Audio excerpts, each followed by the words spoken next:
بسم الله الرحمن الرحيم. القارعة ما القارعة وما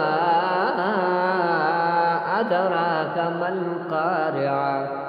يوم يكون الناس كالفراش المبثوث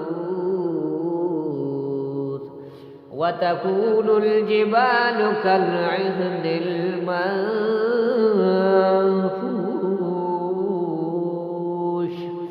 فأما من ثقلت موازينه فهو في عيشة راضية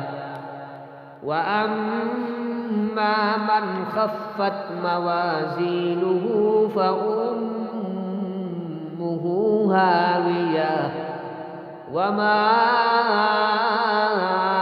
أدراك ما هي نار حامية